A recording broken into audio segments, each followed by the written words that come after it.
چترال سے منتخب رکن صوبائی اسمبلی مولانا ہدایت الرحمان کی کوششوں سے وفاقی وزیر مواصلات مفتی اسد محمود نے چترال کی مختلف سڑکوں کی کشادگی مرمت اور تعمیر کے لیے خصوصی فنڈ فراہم کرنے کی منظوری دے دی ہے، جس پر چترال کی عوام اور بالخصوص جمعیت علماء اسلام کے اراکین نے وفاقی وزیر مواصلات کا شکریہ ادا کیا۔ مزید جانتے ہیں گل حماد فاروقی کی اس رپورٹ میں۔ چترال کے مختلف لنک روڈز اور بنی شندور سڑک کی تعمیر کے لیے فنڈز کی فراہمی پر وفاقی وزیر مواصلات اسد محمود کا شکریہ ادا کیا گیا۔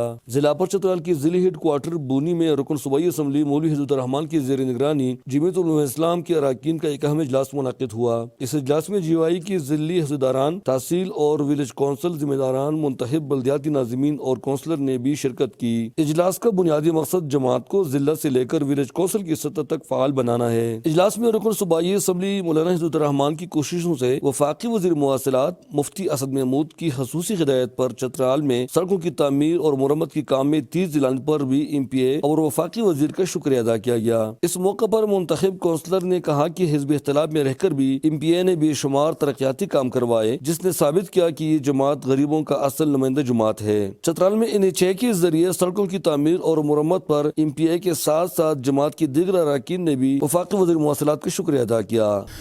جو اجلاس میں نے بلایا تھا اس کا مین مقصد یہ تھا، جب سے ہماری ٹوٹی پھوٹی حکومت مرکز میں آئی ہے، مولانا اسد محمود صاحب چترال کے لیے اچھی خاصی دلچسپی لے رہا ہے اور کافی علاقوں میں انہوں نے کام بھی شروع کیا الحمدللہ، اور کم سے کم تقریباً 50-55 جگہوں میں جو نا کام چل رہا ہے۔ اس مشکل وقت میں انہوں نے اس اپر چترال کے اور پسماندہ علاقے کے ساتھ تعاون کر کے روڈوں کی بحالی کے لیے انہوں نے ہیوی مشینری بھیجی ہے۔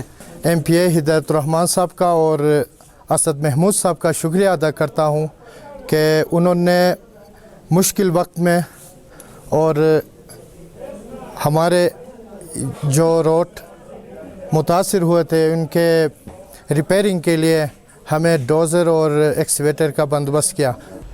جو حال ہی میں اس نے چترال کے لیے بڑے گرانٹ میں خدمات انجام دیے ہیں روڈوں کے حوالے سے، ہم بے حد مشکور ہیں اور یہ امید اور توقع رکھتے ہیں کہ ان کو پائے تکمیل تک بھی پہنچائیں گے۔ اجلاس میں شرکاء بالخصوص نوجوان اراکین پر زور دیا گیا کہ وہ اخلاق کے دائرے میں رہ کر سوشل میڈیا کا استعمال کرے۔ یہ اجلاس دعائیہ کلمات کے ساتھ اختتام پذیر ہوا، جس میں کثیر تعداد میں اراکین نے شرکت کی۔